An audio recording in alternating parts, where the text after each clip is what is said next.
Papa Dudut. Ako nga pala si Jeannie ng Caloocan, 28 years old at lumaking independent noon pa man. Nakapagtapos ako ng pag-aaral dahil sa pagpupursige ko. Hindi ko nga na-enjoy ang college life ko dahil puro lamang ako pag-aaral at panay ang pagtanggi ko noon na sumama sa mga kaklase ko para makahinga at mag-enjoy. May goal kasi ako na makahanap kaagad ng trabaho at makapag-supply na ako ng luho para sa sarili ko.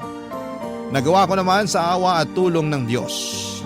Pagkatapos kong magkolehiyo, Papa Dudut, agad akong nakapasok sa isang sikat na kumpanya.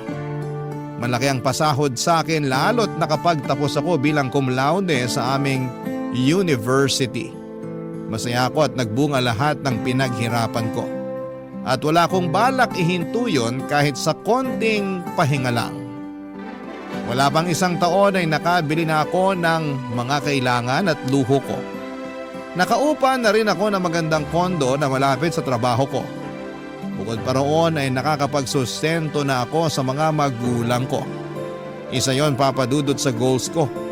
Wala na talaga akong naging problema sa career. Wala man akong karelasyon ay maayos naman ang kalagayan ko.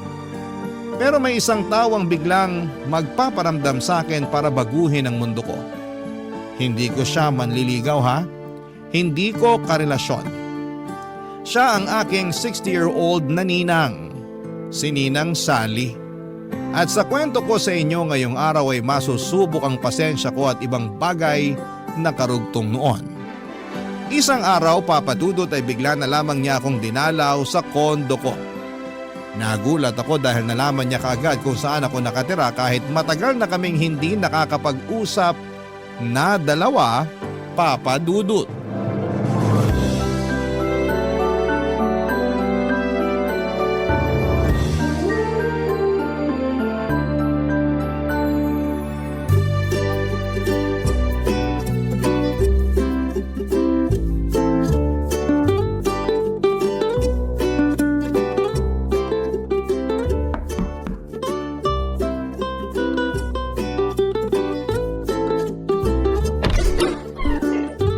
Sally! Jeannie! Akala ko na may nakalimutan mo na ako. Ano pong ginagawa niyo rito? Paano niyo nalaman kung saan ako nakatira? Papasukin mo muna ako bago ka mang intriga. Ay sige po, pasensya na Ninang. Nabigla lang kasi ako. Pasok na po kayo. Pwede bang maupo rito sa mamahalin mong sopa? Na makatikim naman ng lambot itong likuran ko. Sige lang Ninang, maupo na kayo. Ay nako! Tama nga ang iniisip ko. Malambot ang sopa mo. May gusto ba kayong inumin? Huwag ka na magabala sa maiinom ko. Napasobra na ako sa buko juice kanina dun sa jeep. Sapat pa naman itong nasa sikmura ko hanggang mamaya. Ay, napakalambot talaga nitong sopa. Ano nga ulit yung tanong mo, Jenny? Ang bilis ko lang kasing makalimot kapag masyado na akong komportable sa pagkakaupo eh. Paano nyo nalaman na nakatira ko rito? Nakapollow ako sa Facebook mo. In-add kita pero hindi mo naman in-accept. Pero mabuti na lang at nakapublic ang mga pinopost mo. Kaya nakita ko kung saan ka nakatira. Baka naman pwede mo na ako maging friend sa Facebook mo ngayon. Sige Ninang. Pag nagbukas ulit ako ng Facebook, i-accept na kita. Busy kasi kaya hindi ko maharap na asikasuhin ang Facebook account ko. Bakit nga po pala kayo nandito? Ay, wala naman. Naisip ko lang na dalawin ka. Matagal na kasi kitang hindi nakikita eh. Kumusta pala mga magulang mo? Ayos naman po. Umuwi na sila sa amin sa Bicol. Nagpapadala na lang ako sa kanila ng pang-allowance nila doon. Nakakaingit naman palang magulang mo. Kung alam ko lang ang benepisyo ng pagkakaroon ng anak, di sana nagpaanak na lang ako sa dati kong nobyo. Kayo eh. Na-enjoy nyo raw kasi ang pagkadalaga nyo, sabi ni nanay. At pagmamahal sa sarili ko. Hindi naman kasi ako nagsisisi na hindi ako nakapag-asawa. Kaya lang minsan, nakakaramdam din ako ng lungkot. Lalo na kapag nakakakita ako ng mga bata. Mahilig pa naman kayo sa mga bata, Ninang. Oo nga eh. Ikaw nga itong paborito ko. Naalala mo ba nung bata ka pa lang? Lagi tayong magkasama. Ako pa lagi ang bumibili ng candy at ice cream na maibigan mo. Naaalala ko nga po. Aba, pati yung mga laruan na hindi kayang bilhin ng mga magulang mo. Oy, ako ang bumibili noon lagi para sa'yo. Pasalamat na nga lang talaga at nakakaluwag-luwag ako nung araw. Salamat po pala ron, Ninang. Ay, walang anuman yun. Para na nga kitang anak eh. Sa'yo ko binuhos yung mga sobrang biyaya ko. Hindi ko po yun makakalimutan. Naku, dapat lang. Kasi balang araw, baka maningil ako. Biro lang. Si Ninang Sally talaga, lagi na lang nagbibiro. Ay nako, malapit na pala ang Pasko. Pasensya ka na kung hindi na kita mabibigyan tulad ng dati ha. Wala nang pangregalo si Ninang eh. Retired na kayo sa pagbibigay ng aginaldo sa akin, Ninang. Hindi na ako bata. Itago nyo na lang yung pera nyo para magamit nyo sa ibang pangangailangan ninyo. Oo nga eh. Madalas na ako magtabi para sa maintenance ko. Eh sa awa ng Diyos, nakakaraos pa rin naman. Ay, oy siya, aalis na ako para maabutan ko pa yung pinapanood kong teleserye sa GMA. Oy, salamat sa pagpapapasok mo sa akin dito sa mamahalin mong kondo, ha? Tinulungan kong makatayo si Ninang Sally sa pagkakaupo niya sa sofa. Niyakap niya ako at sinabing proud siya sa akin dahil lumaki akong mabuti at hindi nakakalimot. Lalo pa raw siyang natuwa sa akin dahil umasenso na ako sa buhay. Hindi na raw ako aasa sa kanya sa candy at laruan. Natawa na lamang ako sa sinabi niya pero nakatulong yon para mas gumanda ang tingin ko sa sarili ko. May narating na talaga ako dahil hindi na ako palaasa sa itutulong ng ibang tao. Inalalayan ko na rin na lumabas si Ninang sa pinto at pagkatapos noon ay kinuha niya ang number ko para makausap ko raw siya kapag nakakaramdam siya ng lungkot. Ibinigay ko naman sa kanya para hindi na rin niya ako kulitin na i-add siya sa Facebook. Nang makuha na niya ang number ko ay umalis na rin siya. Noong nakalis na si Ninang Sally ay naalala ko lang bigla ang naging buhay niya. Tulad ko ay umasenso rin siya noong kadalagahan niya. Kaya nga siguro ay hindi na siya nag-asawa pa dahil kontento na siya sa buhay na meron siya. Independent din siyang katulad ko at hindi umaasa sa iba. Doon ako napabilib sa kanya. Kaya lang isang araw ay binawi sa kanya mga biyaya niya.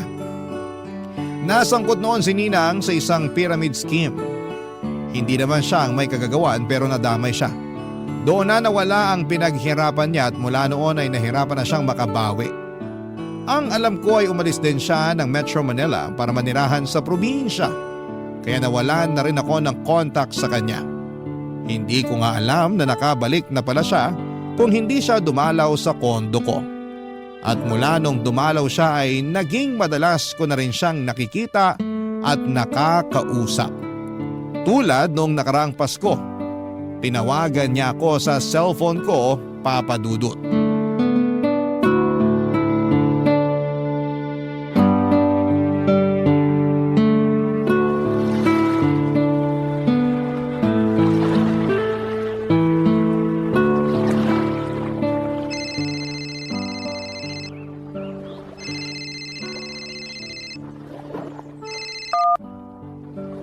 Hello? Hello, Jenny! Ninang Sally? Oh, napatawag po kayo. Ay, Merry Christmas, Jenny! Merry Christmas din po, Ninang. Nasa kondo ka ba ngayon? Wala po, Ninang. Andito ako ngayon sa beach. Nakabakasyon na kasi ako. Ay, nakakaingit naman! Padagat-dagat ka na lang! Ay, naku, kailan kaya ulit ako makakatapak sa dagat?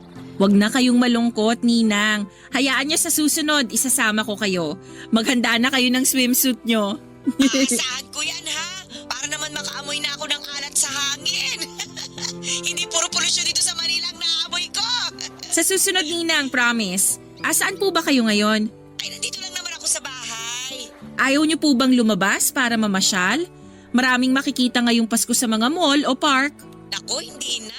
Baka mamatay lang ako sa ingit sa mga tao ron. Bakit naman po? Alam alam mo namang wala akong pambili ng pamasko ko para sa sarili ko.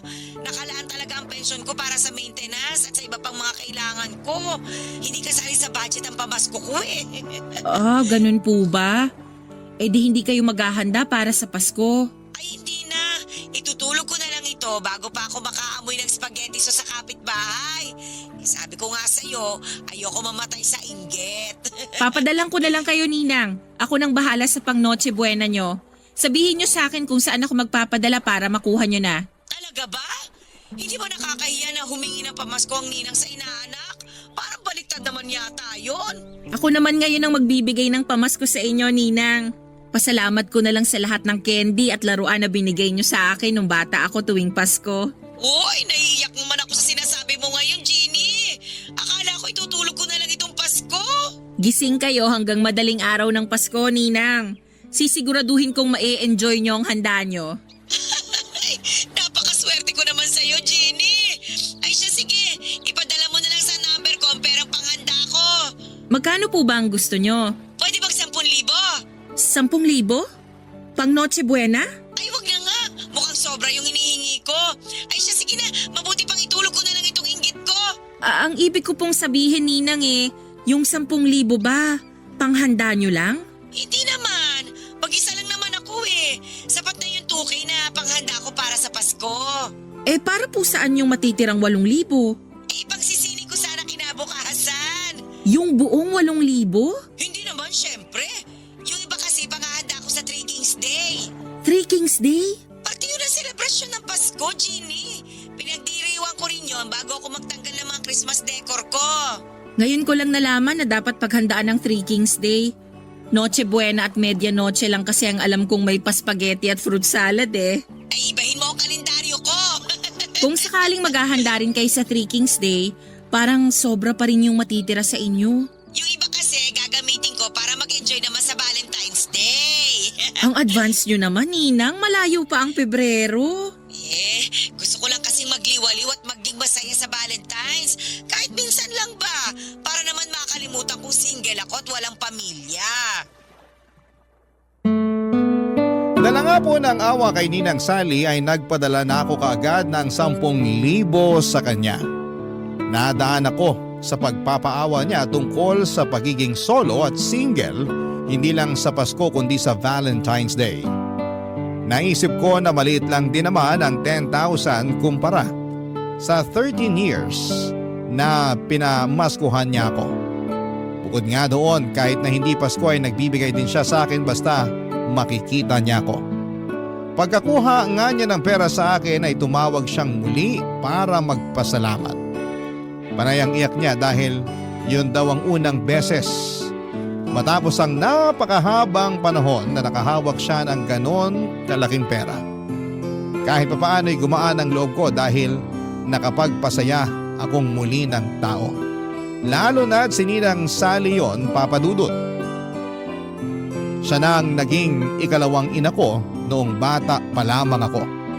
Minsan lang naman kasi ang Pasko kaya baliwala na sa akin ang 10,000 binigay ko. Kinabukasan pagkatapos kaming makapag-usap ay tinawagan niya akong muli at nagulat ako dahil nagpapadagdag pa siya ng 500 pesos. Tinanong ko kung para saan. Ang sagot niya lang sa akin ay para sa pangdagdag niya sa pagpapagawa ng pustiso niya. Sinubukan kong sabihin sa kanya na mukhang kasya naman ang 10,000 binigay ko sa kanya para maisingit niya ang pagpapagawa ng pustiso niya. Pero marami siyang sinabi na dahilan kaya hinayaan ko na lamang. Muli na naman ako nagpadala ng 500 piso. Akala ko ay yun na ang huli, Papa Dudut, pero kahit natapos na ang Pasko, hindi ko inaasahan na muli siyang lalapit sa akin para muling humingi. At sa mga susunod na parte ng kwento ko ay malalaman ninyo kung gaano karami na ang hinihingi sa akin ni Ninang Sally kahit na hindi naman Pasko, Papa Dudut. Barangay Love Stories. Barangay Love Stories. Sa paglipas pa ng mga araw ay hindi na ako tinantanan ni Ninang Sally. Marami siyang nilalambing sa akin na gusto niyang mabili at hindi raw niya magawa dahil matanda na siya. At wala siyang pera bukod sa maliit na pensyon na nakukuha niya. Hindi naman ako makaangal noon dahil nauunahan ako palagi ng hiya. Hindi ako nakatanggi ang hirap lalo't lagi niyang binabanggit sa akin ang mga niregalo niya noong Pasko at lalong-lalo na yung mga binibigay niya sa akin kahit natapos na ang Disyembre. Para bang nagkaroon ako ng utang na loob at hindi ko alam kung paano ako makatatapos sa pagbabayad noon sa kanya. Maliit lang naman po yung mga hinihingi niya pagkatapos nung pinadala kong 10,000. Minsan 500 piso para pambayad ng kuryente, minsan naman ay 1,000 dahil na short daw siya sa pangbayad ng renta at meron naman yung tig 200 pesos.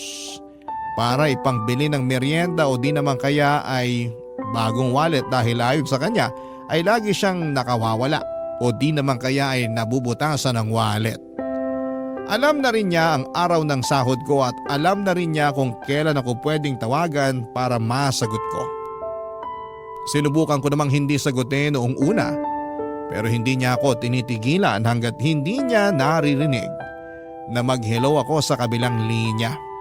At kapag hindi ko naman sinasagot agad siyang pupunta sa kondo ko.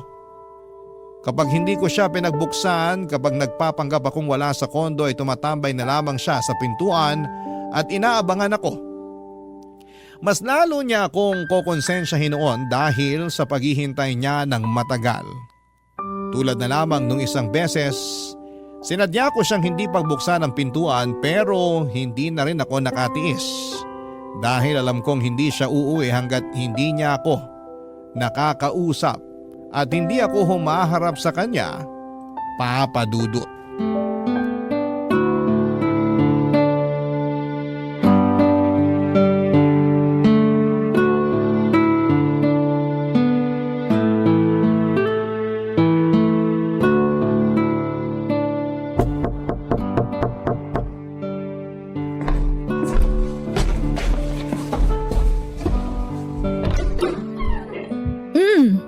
Ninang Sally, kanina pa ba kayo rito sa labas? Oo, nabilang ko na nga lahat ng ipis at butiki na dumaan pero hindi ka pa rin nagbubukas ng pinto. Nakatulog kasi ako ninang eh. Napagod kasi ako buong linggo kaya bumawi ako ng pahinga kanina. Sorry po. Para kasing sinadya mong hindi ako pagbuksan eh. Panay ang katok ko. Tingnan mo nga itong kamao ko oh. Namumula na. Baka bukas ay magpasana ito. Alam mo naman kaming mga may edad na. Sensitive na mga balat at buto. Oh, talo pa ang sanggol. Sana po hindi na lang kayo naghintay sa akin. Umuwi na lang sana kayo. 6 na oras na ako naghintay eh. Mag-sorry ka na lang para naman matapos na ito. Sorry po, Ninang. Pwede bang pumasok muna? Ipapahinga ko lang itong likuran ko na namanhid na sa kasasandal. Sige po, pasok kayo. Maupo na po muna kayo sa sala. Ipaghahanda ko lang kayo ng maiinom. O sige, mabuti pa nga. Ay, sa wakas, naginawahan din ang likuran ko. Ginny, kapag ayaw mo na ito sa pa mo, ako na lang ang kukuha ha. Naku, matagal pa po bago ko pagsawaan yan. Kabibili ko lang yan last year. Makakabili ka pa rin naman ng bago. Ang laki kaya ng sahod mo. Hindi naman kasi ako mabilis manawa sa gamit. Pag alam kong pwede pang pakinabangan at wala pang sira, ginagamit ko pa rin. Ayaw mo lang yata talagang ibigay sa akin to sopa mo eh. Biro lang. Ginny, kahit malamig na lang na tubig ang ibigay mo sa akin. Tsaka kung pwede, buksan mo naman kahit sandali lang yung aircon mo para malamigan ako. Parang nakakapaso ang init sa labas ng kondo mo kanina eh. Nasa kwarto po kasi yung aircon ko. Pwede ko namang i-on na lang tong electric fan. Teka lang po, i-on ko lang. Okay na po ba yung hangin ng electric fan, Ninang? Number 2 lang tong pinihit ko. Gawin mo ng number 3. Tsaka kung pwede, orderan mo na rin ako ng panghapunan ko. Sabay na tayong kumain dito bago ako umuwi. Dito na kayo kakain? Ay oo, para may kasabay ka. Tsaka ayoko pang umuwi eh. Marami pa ako makakasabay sa bus. Mamaya na lang kapag humupa na yung dami ng tao. Gagabihin kayo niyan pag hindi pa kayo umalis ngayon, Ninang. Baka mahirapan kayong makasakay pag alanganin na yung oras ng alis nyo rito. O edi, i-book mo na lang ako ng masasakyan. Uso naman yun ngayon. Parang susumpungin din kasi itong rayuma ko eh. Ewan ko ba? Ngayon lang ulit yata ako susumpungin ng rayuma. Siguro dahil sa matagal kong pagkakaupo sa sahig dyan sa labas. Sige po, ibubook ko na lang kayo ng masasakyan pa uwi mamaya. At saka magpa-deliver ka na rin sana. Gutom na ang ninang mo. Ano po bang gusto nyo? Ay, gusto ko sana isang bucket ng fried chicken. Tapos isang order ng ginisang ampalaya para pambalansi sa manok ba? Sige po. Ay, naku, napakabait talaga nitong inaanak ko. Oo, pagpalain ka ng Diyos. Salamat po, Ninang. Jeannie, hindi ba talaga pwedeng makaabot yung lamig ng aircon sa kwarto mo dito sa sala? Baka naman pwede. Buksan mo lang siguro yung pinto ng kwarto mo para makalabas yung lamig dito sa sala. Ganun yung ginagawa ng ibang kakilala kong may aircon eh. Susubukan ko po. Meron pa po ba kayong gusto para maihanda ko na? Ay, wala naman na. Magpapahinga lang ako rito sa sala mo. Tapos, hihintayin ko na lang yung hapunan natin. Uy, Jeannie, salamat ulit ha. Para na talaga kitang anak. Parang anak. Parang nag-init ang tenga ko sa sinabi ni Ninang Sally. Hindi na nga anak ang turing niya sa akin at para na akong bangko o ATM. Ay mali, para akong ninang sa aming dalawa dahil ako ang nagbibigay ng mga gusto niya. Napailing na lamang ako at sinikap na tanggalin ang inis ko habang papasok ako sa kwarto para iayos ang aircon na nire-request ni Ninang. Nagtitipid na nga ako ng kuryente pero dumating pa si Ninang para pataasin ang bill ko. Inisip ko na lamang isang gabi lang naman yon. Sana'y hindi na maulit pa. Pero alam kong niloloko ko lamang ang sarili ko. Alam kong uulit siya dahil may kasalanan din na roon. Hinayaan ko siyang makalapit ng husto sa akin. Hinayaan ko siyang ipamukha sa akin na minsan ay tinulungan niya ako. Hindi tuloy ako makaalis sa obligasyon ko sa kanya dahil doon. Sinamahan ko siya sa sala habang naghihintay sa hapunan namin, Papa Dudut. Marami na naman siyang kwento tungkol sa mga niregalo niya sa akin at hindi ko na nga tanda yung iba. Ang nakakalungkot lang ay tanda pa niya ang lahat. Ibig sabihin lamang noon para sa akin ay gusto niya yung isumbat sa akin balang araw. Lahat ng tinulong niya sa akin. At dumating na nga ang araw na yon na isumbat na niya ng pasimple ang mga ibinigay niya sa akin, Papa Dudut. Wala ko nagawa. Hindi ko naman masabi sa kanya na mali na ang ginagawa niya lalo't alam kong may pagkasensitive siya. Lagi nga niyang nakakasamaan ng loob noon si nanay dahil sa pagiging balat sibuyas nito. Nagkakaayos din naman sila pero napansin ko noon na habang lumalaki ako ay tipid na kung makipag-interact si nanay sa kanya. Noong nagkaedad lamang ako, nakaunawa kung bakit nagkaroon ng lamat ang relasyon nilang dalawa, Papa Dudut.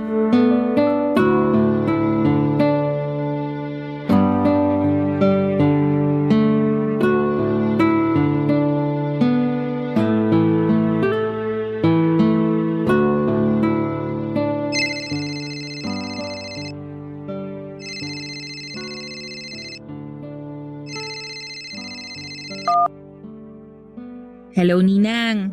Hello, Jeannie. Oy, mabuti naman at sinagot mo na ang tawag ko.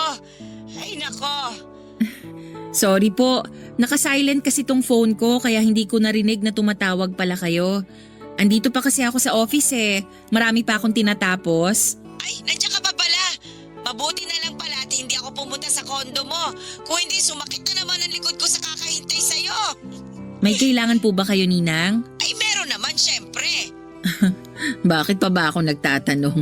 Oy, galit ka ba dahil may kailangan ulit ako? Ay, hindi po ah. Ayos lang naman sa akin kung may kailangan kayo. Napakabuti mo talaga, Jeannie. Sana talaga anak na lang kita. Ano po bang kailangan nyo, Ninang? Para makabalik na sana ako sa trabaho ko at makauwi na rin ako. Pwede ka bang magpa-deliver dito sa akin ng samgyupsal? 500 pesos po ang samgyupsal ngayon. Pero meron din atang 400 pesos. Tsagain nyo na lang mag-ikot-ikot dyan sa lugar nyo. Hindi ako kakain sa mismong samgyupsalan. Gusto ko sana magpa-deliver ka rito sa bahay ko ng lutuan. Yung butane ba? Tsaka may karne pang samgyupsal. Damihan mo ang lettuce at kimchi ha. Para pangbawas kasalanan sa mga karne na kakainin ko. Ninang, baka umabot ako ng mahigit 2,000 sa ganun. Lumabas na lang kayo para maghanap ng samgyupsalan. Papadalang ko na lang kayo ng 500 pesos. Naku, gustuhin ko man sanang lumabas. Pero inatake na ako na rayuma eh. Malabo nang makalabas ako dito. Tapos gusto nyo pang kumain ng sandamakmak na karne? Nirarayuma na nga kayo. Hindi naman lumalala ang rayuma ko sa karne. Sa munggo ko nirarayuma. Kaya ayos lang naman ako. Anong oras ka ba magpapadeliver para may handa ko na yung mesa ko? Ninang, wala pa akong sahod eh. Yung natitira sa akin ipangtawid ko na lang para sa linggo na to. Naku, hindi naman ako naniniwala na wala kang pera. Di ba nga nung Sabado, nag-out of town kayo ng mga kaibigan mo, nakita ko kaya kayo sa Facebook. Team building namin yon, Ninang. Wala akong ibang ginastos doon. Kumpanya namin ang nagbayad para ron. Ay, ganun ba? Ay, napakaswerte naman talaga. Itanong mo nga doon sa boss mo kung pwede kang magdagdag ng isasama kahit na hindi empleyado. Isama mo naman ako sa susunod kahit tagabantay lang ng mga gamit mo. Ninang, team building po yun. Para sa mga empleyado lang yun. Sobra ka naman makataboy sa akin. Samantalang nung bata ka, kahit hindi ka invited sa mga birthday ng kakilala ko, abay sinasama kita para makakain ka na masarap. Iba naman kasi yun, Ninang. Ay, sige na nga po para makabawi na ako sa inyo. Magpapadeliver na ako ng mga kailangan nyo para sa samgyupsal. Mag-ready na kayo dyan. Sabi ko na nga ba't hindi ka tatanggi eh. Parang ayaw nyo rin naman kasing tinatanggihan kayo. Kasi minsan lang naman ako humiling, di ba? Parang di naman po. Ay, nararamdaman ko na parang masama ang loob mo. Hindi naman, Ninang. Siguro mas okay na huwag ka na lang magpa-deliver. Itutulog ko na nga lang itong kirot ng tuhod ko. Baka makatulong din naman na gutom ako para para ba mabawasan yung sakit. Pwede kaya yon? Huwag na kayong magtampo. Heto nga't naghahanap na ako ng o-orderan ng mga kailangan nyo para sa samgyupsal eh. Pa-order na rin ng soft drinks ha. Meron pa bang iba?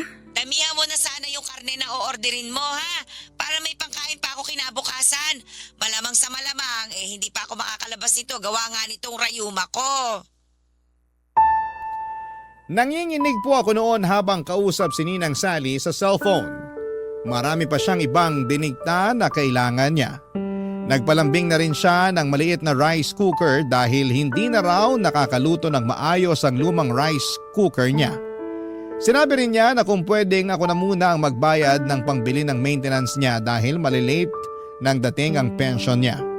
Umuo na lamang ako ng umuo.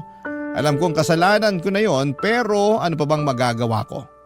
Puro pang guilt trip ang ginagawa ni Ninang sa akin. Ayaw ko nang may nakakatampuhan ako at alam kong issue ko yon. May pagka people pleaser din kasi ako. At siguro'y napansin yon ni Ninang. Kaya nag-take advantage siya sa kahinaan kong yon. Isang bagay na nagpababa ng tingin ko sa kanya. Parang nawala lahat ng respeto ko sa kanya na naipon noong bata pa lamang ako. Dati lagi siyang laman ng mga sinusulat ko noong bata pa lamang ako sa tuwing may assignment kung sino ang isang taong hinahangaan ko bukod sa mga magulang ko. Si Ninang Sally lagi ang bida roon.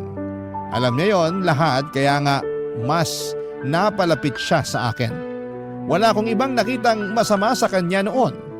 Maliban nung tumanda na ako at nakita kung paano niya ako inaabuso lalo na pagdating sa pera. Parang gusto ko tuloy balikan ang nakaraan. Balikan noong time na nagsusulat ako ng mabubuting bagay sa kanya. Parang gusto kong burahin lahat ng yon at baguhin sa nakikita kong ugali niya sa kasalukuyan. Pero alam kong wala na akong pwedeng magawa pa roon, Papa Dudut. Ang pwede ko na lamang gawin ay tanggapin na lamang na tumanda na ako at nakita ko na ang totoong ugali ng taong hinahangaan ko noon, Papa Dudut. Barangay Love Stories. Barangay Love Stories. Nagpatuloy pa rin si Ninang Sally sa paghingi. Hindi siya makaramdam na dapat ay umawat na siya sa kakahingi. Hindi ko talaga alam kung saan siya noon nakakakuha ng lakas ng loob at kapal ng pagmumukha niya para patuloy na isahod ang kamay niya sa akin. Hindi ko nga magawang isumbong yon kina nanay at tatay ang ginagawa ni Ninang.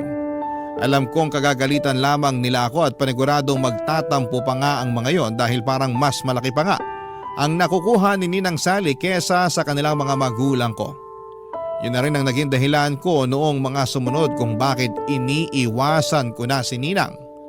Patuloy ko lang na iniisip na mas importante at mas dapat kong bigyan ang mga magulang ko kesa sa kanya. Nakakayangang isipin para kay Ninang dahil mas demanding pa nga siya kesa sa mga magulang ko. Ang mga magulang ko kung ano lang ang iabot ko ay pagpapasalamat na nila yon at makokontento. Pero iba si Ninang Sally, hindi siya marunong makontento hanggat alam niyang unlimited ang tsansa para makahingi sa akin ay inaabuso niya ang pagkakataong yon. Isang araw ay nagpigil na talaga akong sagutin ang mga tawag niya kahit na anong katok niya noon sa kondo ko ay hindi ko na rin siya pinagbubuksan.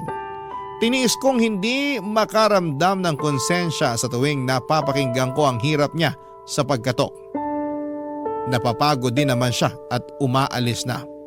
Umuulit nga lang siyang pumunta kinabukasan pero ganoon pa rin ang ginagawa ko kahit mabulok na ako sa loob ng kwarto ko sa kondo. Hindi ako lumalabas para maiwasan na siya. Alam kong mapapagod din siya at makakaramdam na. Hanggang sa isang araw ay hindi na niya ako tinawagan sa cellphone, isang araw ay hindi na siya kumatok pa sa kondo ko. Nakahinga na ako ng maluwag. Hanggang isang araw, sa trabaho ko na siya biglang nagpakita.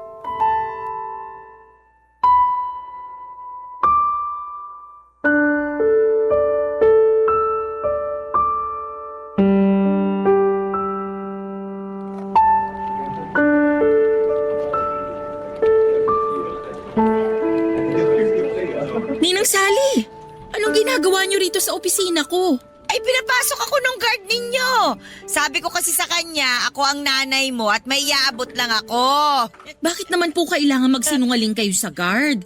Mapapahamak ako sa ginagawa niyong yan eh. Eh kasi naman, hindi na kita makausap eh. Panay ang tawag ko sa'yo, pero hindi ka naman sumasagot. Busy kasi ako, Ninang. Halos hindi ko na nga mahawakan ng cellphone ko kasi puro na lang ako computer dito sa trabaho. Eh ano bang rason mo kung bakit hindi mo ako pinagbubuksan ng pinto doon sa kondo mo? Lagi akong wala sa kondo kasi madalas naka-OT ako rito sa office. Sinungaling! Hindi po ako sinungaling. Akala mo ba hindi kita naririnig sa loob ng kondo mo? Matanda na ako at malabo ang mga mata. Pero klaro pa rin ang pandinig ko. Ilang beses kaya kitang narinig doon sa kondo mo na palakad-lakad. Ninang, baka naman yung mga daga ang naririnig nyo na palakad-lakad sa kondo ko. Ay nako, huwag mo nang lusutan. Napapahiya ka lang eh. Alam ko namang iniiwasan mo na ako. Kaya ba kinumpronta nyo na lang ako dito sa trabaho ko? Eh parang ganun na nga. Pero mas gusto ko makita ang pinagtatrabahuhan mo. Aba, tama nga ako. Asensado ka na. Maganda itong opisina mo oh. Mukhang mayayaman ang mga empleyado rito. Tama nga talaga ako. Malaki nga ang sahod mo. Hindi naman ata tama na pag-usapan ng sahod ko, Ninang. Tama ka. Mali nga ako ron. Ay, pasensya ka na kung dumiretso ako rito ha. Nalulungkot lang kasi ako sa bahay eh. Ang hirap mag-isa sa buhay. Kung gusto nyo po, pwede kong tawagan si nanay para makapag-usap kayo.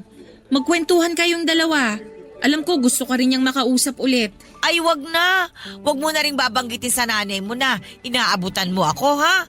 Baka magselos yun at pagbawalan ka ng bigyan ako. Sige po. Salamat, ha? Sa atin na lang sana itong pagbibigay mo sa akin ng pera. Para naman hindi ako magmukhang masamang ninang sa ibang tao. Alam mo naman yung ibang tao, ang hilig-hilig magkukomento sa buhay ng iba. Kaya iniiwasan ko yung mga ganong klase ng tao eh. Mas mabuti pang mag-isa na lang ako kesa makisalamuha sa kanila. Wala po akong pagsasabihan pero please, Ninang. Baka naman pwedeng umuwi na kayo. Pag naabutan kayo rito ng boss ko, baka mapagalitan pa ako. Saglit na lang, pwede ba?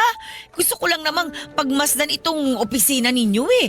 Bigla ko kasing naalala nung nagtatrabaho pa ako sa dating opisina ko. Proud na proud ako sa trabaho kong yon. Malaki ang pasahod. Tapos, naililibre ko pa ang mga mahal ko sa buhay. Oh, lalo na ikaw. Di ba nga? Halos ikaw ang nakinabang sa mga sinasahod ko. Kayo ng nanay mo. At habang buhay akong magpapasalamat doon, Ninang. Kaya lang... Hindi habang buhay nasa ibabaw ka talaga, ano? Kaya ikaw, Jenny, ingatan mo itong trabaho mo, ha? At saka, huwag kang gagaya sa akin na nagpauto sa mga scammer. Huwag ka masyado magtitiwala. Baka isang araw, mawala sa iyo ang lahat. Ay, nalulungkot naman ako sa nangyari, no? Kung naging maingat lang sana talaga ako. Huwag nyo na lang pong laging balikan ng nakaraan para hindi kayo malungkot ngayon. Tapos na yun. Tingnan mo nga ako ngayon, oh, Jenny. Sana ko nakabawi. Walang-wala ako. Para akong inaanak na umaasa lang sa aginaldo ng ninang tuwing Pasko. Ay, nako. Alam ko, nasasagad ko na rin ang pasensya mo sa paghingi-hingi ko ng pera sa'yo. Kaya hindi naman kita masisisi kung iniiwasan mo na ako. Kaya lang, Jenny, wala na kasi akong ibang malalapitan at mapagkakatiwalaan kundi ikaw lang. Kaya sana naman, matulungan mo rin ako. Tulad ng pagtulong ko sa'yo nung bata ka pa lang. Konti na lang naman ang ilalagi ko rito sa mundo eh. Sana makatulong ka para medyo guminhawa naman ng konti ang mga natitirang araw ko bago man lang ako bawian ng buhay. Nakaramdam ako ng kurot sa mga sinabi ni Ninang Sally. Alam kong madalas nagtutunog nangongonsensya lamang siya. Pero nang pagkakataong yon ay naramdaman ko talaga ang lungkot niya. Ramdam kong balak na niyang sukuan ang laban niya sa buhay. Sa totoo lang ay mukhang sinukuan na talaga niya ang buhay. Mula nung nasangkot siya sa pyramid scheming ay hindi na siya naglakas pa ng loob na ilaban ang kanyang sarili. Hinayaan na lamang niya ang lahat. Nawala yung dating siya, yung masiyahin at matulungin. Matapos siyang masangkot doon kahit piso ay hindi niya iaabot sa mga pulubi. Hindi ko naman siya masisisi at masyadong masakit ang nangyari sa kanya noon. Pero sana'y lumaban pa rin siya ngayon. Kahit sabihing matanda na siya at inihintay na lamang niyang mawala siya sa mundo ay may dahilan pa rin naman para magpatuloy. Kaya lang ay parang ayaw na nga niya. Siguro dahil nga sa dinidibdib niya masyado ang pagkatalo niya. Nadala na naman ako ng awa sa kanya. Kaya kahit na hindi nga siya humihingi ng pera noon ay inabutan ko pa rin siya ng 500 pesos. Sinabi ko sa kanya na mamasyal muna siya sa mall at kumain na lang doon. Kahit sa food court lang kung ano man ang magkakasya sa inabot ko. Para lang mawala ng lungkot niya kahit na ilang oras lang. Niyakap niya ako at nagpasalamat. Pagkatapos noon ay umalis na rin siya at sinunod na niya ang payo ko. Nagbalik na ako sa trabaho at alam kong magpapatuloy muli ang cycle ng pagtulong ko kay Ninang Sally. Nagkatotoo naman dahil kinabukasan ay muli niya akong pinuntahan sa kondo. Pinagbuksan ko na siya noon at ayoko na rin magtago pa. Papadudot.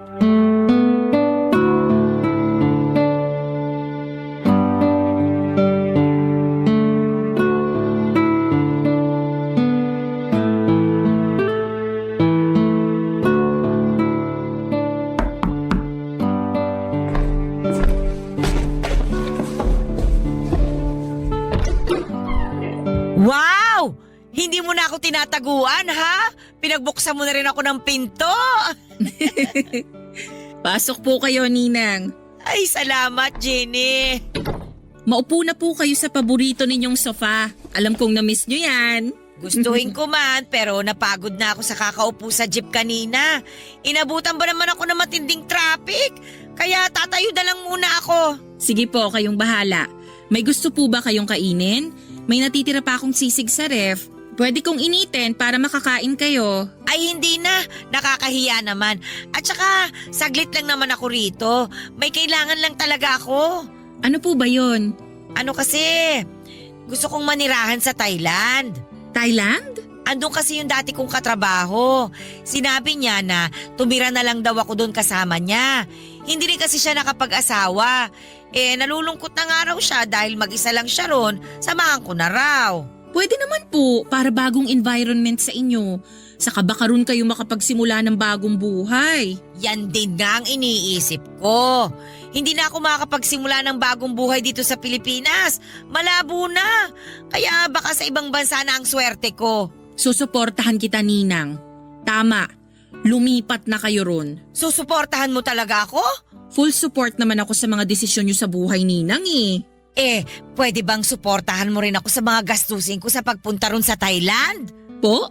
Bigyan mo ako ng pera para maproseso ko yung pagtira ko sa Thailand. O kaya naman, kahit bigyan mo lang ako ng 50,000 para pamasahe ko. At saka, ekstrang pera na rin habang hindi ko pa alam ang gagawin ko ron. Pwede naman ako mag-TNT dun, di ba? Marami namang gumagawa nun. Gusto nyo pa talagang maging illegal ang pagstay nyo sa Thailand? Kung pang-illegal lang ang aabutin ng budget mo, tatanggapin ko na lang. Ako na lang ang didiskarte para maging legal balang araw ang paninirahan ko ron. Siguro naman sapat na yung 50,000 na ibibigay mo. Pero kung may extra ka, 60,000 mo na. Ang hirap kayang mabitin doon. Wala kasi akong ganyang halaga sa bangko ko, Ninang. Ganun ba? Paano kaya kung mag-loan ka na lang? Kasi papayagan ka naman kagad ng bangko mo na umutang. Lalo na kapag nalamang maganda ang trabaho mo. Ayoko pong magkaroon ng utang, Ninang. Huli na naman ito, Jenny. Makakahinga na rin ang bulsa mo kapag nakaalis na ako ng Pinas. Pag wala na ako rito, makakaipon ka na. Hindi mo na ako poproblemahin. Hindi na ako hihingi eh. Dapat nga po hindi ko na kayo pinoproblema eh. Kasi hindi ko naman po kayo obligasyon. Ang sakit mo namang magsalita. Nagsasabi lang po ako ng totoo. Gusto mo rin ba ako magsabi ng totoo? Alam mo ba, nung bata ka pa lang, umutang sa akin ang nanay mo para ipang negosyo nila ng tatay mo.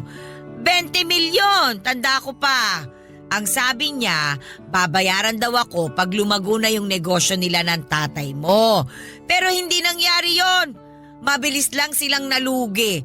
Kaya hindi na nila ako nabayaran hanggang ngayon. Kaya nga ilang na ilang ang nanay mo sa akin eh. Dahil alam niyang may atraso pa sila ng tatay mo sa akin. Pero hindi ko na siningil pa yon. Hinayaan ko na lang. Kahit nga ako na yung nawala noon, hindi ko pa rin sila nilapitan kasi alam kong wala rin naman silang maibabalik sa akin. Tulong ko na yun sa kanila. Hindi ko na iniisip na utang nila yun sa akin. Ay, hindi ko po alam ang tungkol dyan, Ninang. Wala naman po silang nabanggit sa akin. Sorry po. Hindi mo nga talaga malalaman kasi bata ka pa naman noon. Paglalaro lang naman ang alam mo at paghingi sa akin ng candy at laruan sa tuwing nakikita mo ako. Gustuhin ko mang masuklian lahat ng ginawa at binigay niyo sa akin noon. Pero hindi ko po kaya. Sana maintindihan niyo po. Ay nako, paano na kaya ako? Paano ako makakapunta nito sa Thailand? Bigla akong nahiya nang malaman kong malaki pala ang naging utang ni nanay kay Ninang. Para ako nakonsensya dahil sa mga nalaman ko. Kaya naman pala umiiwas si nanay kay Ninang dahil may atraso sila noon. Mali ang balitang nakarating sa akin na masyado raw sensitive si Ninang. Kaya iniiwasan siya ni nanay. Gusto kong makaramdam noon ng inis sa mga magulang ko pero matatanda na rin sila at kailangan na rin ng pangunawa. Parang ako talagang naipit sa sitwasyon nila. Hindi ko naman kasalanan ng mga nangyari pero parang ako ang umako sa pagbabayad ng lahat. Kaya pala malakas ang loob ni Ninang Sally na humingi ng humingi sa akin dahil alam niyang may karapatan siyang gawin yon. Dahil may utang ang mga magulang ko sa kanya. Malaking halaga na nga ang naibigay ko sa kanya noon at pwedeng masabing bayad or bayad na dapat ang utang ng mga magulang ko sa kanya. Kaya lang sa puso ko, parang gusto ko pa siyang tulungan. Kaya naman nag-decide ako na sa huling beses ay bigyan ko siyang muli ng aginaldo. Kahit na hindi Pasko at hindi ako ang inaanak. Nag-loan ako ng 50,000 pesos para panimula niya. Nagpasalamat siya sa akin at sinabing hindi na niya ako gagambalain pa pagkatapos noon. Nang nakaalis na siya ng bansa, saka ako kinausap ang mga magulang ko tungkol sa utang nila kay Ninang Sally at doon ko nalaman na hindi pala totoo ang sinasabi ni Ninang na utang nila. Gumawa lang pala siya ng kwento para kaawaan ko siya at abutan ng pera. Galit na galit si nanay noong nalaman niyang nagbigay ako ng 50,000 pesos kay Ninang. Sumama tuloy ang loob ko sa mga nalaman ko at maraming proof si nanay na hindi totoo ang sinasabi noon ni Ninang Sally. Kaya naman minessage ko si Ninang sa Facebook niya kaya lang hindi na po siya nag-reply pa. Blinak na lamang niya ako at patunay na nagsisinungaling po siya sa akin. Mahigit 2 taon na ang nakakaraan mula noong naloko ako ni Ninang. Pero hanggang ngayon ay may bitbit pa rin po akong sama ng loob sa kanya. Tinangay niya ang 50,000 pesos ko. Kasama na rin ang pagtitiwala ko. Ano ba sa tingin ninyo ang pwede kong gawin? Gusto ko sanang mabawi ang 50,000 sa kanya at pagbayarin siya sa mga ginawa niya sa akin pero hindi ko alam kung nasaan siya ngayon. Ano ba ang dapat na gawin ko? Sana po ay matulungan po ninyo ako. Ako ang inyong kabarangay habang buhay at forever, Jeannie. Dear Papa Dudut, magandang tanghali po sa inyo at sa mga kabarangay natin. Ako po si Desa, senior na po ako. Naging libangan ko na tuwing tanghalian ang makinig sa inyong programa at maraming beses na akong naiyak. Napahalakhak ng tawa at na-stress sa mga kwentong ibinabahagi dito sa Barangay Love Stories. Sabi ko nga minsan ay grabe naman ang nangyayari kay Sender. Kawawa naman at napakatanga naman. Pero napapaisip ako, ang buhay ko pala ay pwedeng itampok sa programa ninyo kaya sumulat ako dahil nais kong ibahagi ang kwento ng buhay ko na para bang kinuha mula sa isang teleserye. Hindi ko na po alam kung tatawa o iiyak ako sa mga nangyayari kaya naisipan ko na lamang na sumulat sa inyo. Matagal na panahon na ang nakalipas nang makilala ko si Stephen, isang AFAM na taga-Amerika. Nakita ko sa internet na ang ibig sabihin pala ng AFAM ay a foreigner around Manila. Pero ginagamit na rin siya ngayon na pantawag sa foreigner kahit wala ka sa Maynila. Dati simpleng foreigner o kaya ay kanulang ang tawag. Nagkakilala kami ni Stephen sa isang beach resort kung saan ako nagtatrabaho bilang tagalinis ng kwarto. Sa unang tingin pa lamang ay alam ko nang may kakaiba sa kanya. Hindi lang dahil sa kulay ng kanyang balat o banyagang accent, kundi dahil sa napaka-gentle niyang paraan ng pakikitungo sa akin. Hindi nga nagtagal ay naging kami at ramdam ko ang kanyang pagmamahal. Papadudot at inakala kong siya na ang sagot sa lahat ng pangarap ko. Pero sabi nga nila ay hindi lahat ng maganda ay nagtatagal. Dumating ang araw na kinailangan niyang bumalik sa Amerika. Nangako siyang babalik pero habang tumatagal ang paghihintay ay unti-unti kong nararamdaman ang lamat sa aming relasyon. Sa umpisa ay regular pa ang pagpapadala niya ng sulat. Pero kalaunan ay bigla na lamang itong nawala, papadudot. Naiwan akong nagmumukmok, nagtatanong sa sarili ko kung ano ang pagkukulang ko. Bakit hindi na siya sumusulat sa akin? At dito na nga pumasok sa eksena si Edward.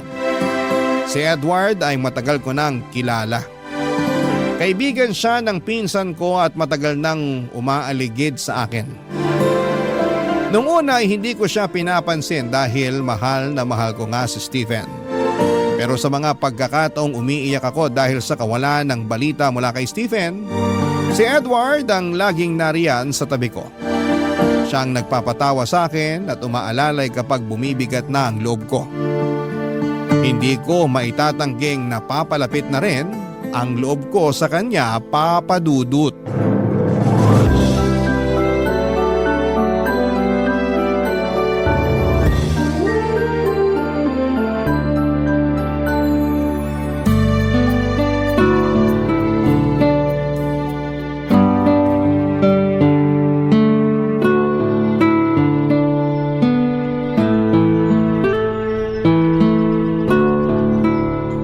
Desa, parang kanina ka pa nakatulala dyan ah.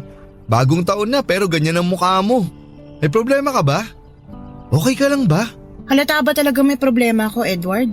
Heto, hindi ako sinungaling ha. Pero halatang maganda ka pa rin. Bolero ka talaga, Edward. Totoo naman na maganda ka. Kaya nga gusto kita eh.